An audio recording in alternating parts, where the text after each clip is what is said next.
Reza Arab Octavian belakangan ini tengah ramai menjadi perbincangan publik lantaran ia diduga selingkuh di belakang sang istri, Wendy Walters.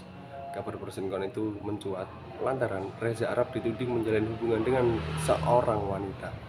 Beberapa bukti terkait isu perselingkuhan Reza Arab dengan diduga wanita yang diketahui ini mulai beredar di media sosial, apalagi Wendy Walters kerap mengunggah soal kegalauannya di media sosial. Maka dari itu banyak warganet yang menduga Reza Arab telah mengecewakan Wendy Walters.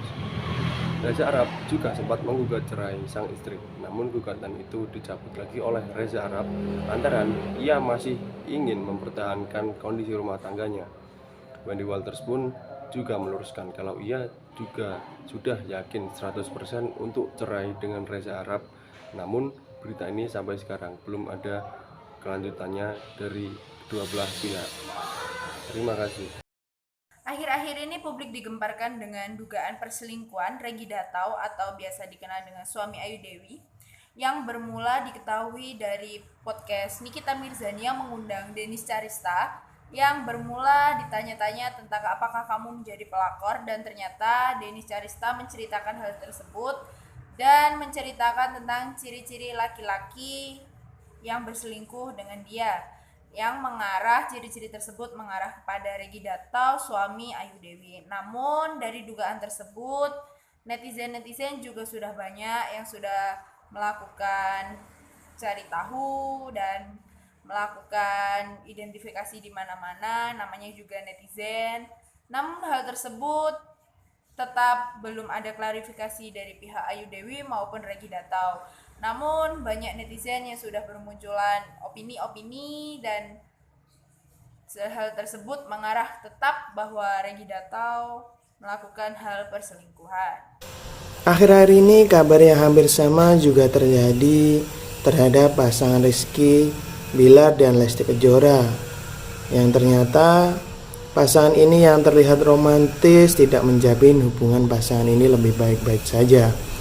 Pasangan Lesti dan Bilar mengalami kasus KDRT yang dikarenakan Lesti telah mengetahui bahwa suaminya telah berselingkuh dengan wanita lain yang saat ini masih belum diketahui oleh publik.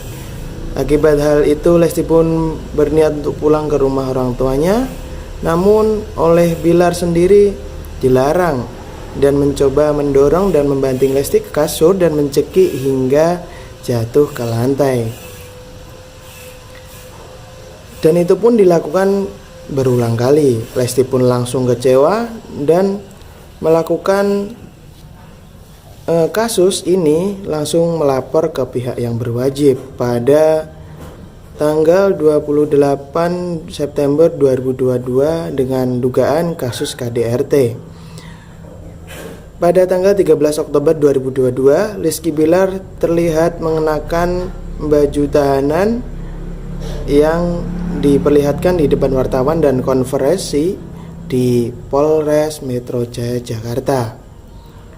Sebelum Rizky Bilar ditetapkan sebagai kasus KDRT terhadap Lesti Kejora pada tanggal 12 bulan 10 2022, dia pun disangkakan pada pasal 44 ayat 1 Undang-Undang Nomor 23 Tahun 2004 tentang penghapusan KDRT. Berdasarkan pada pasal 44 ayat 1 Undang-Undang Nomor 23 Tahun 2004, Rizky Bilar terancam hukuman 5 tahun penjara.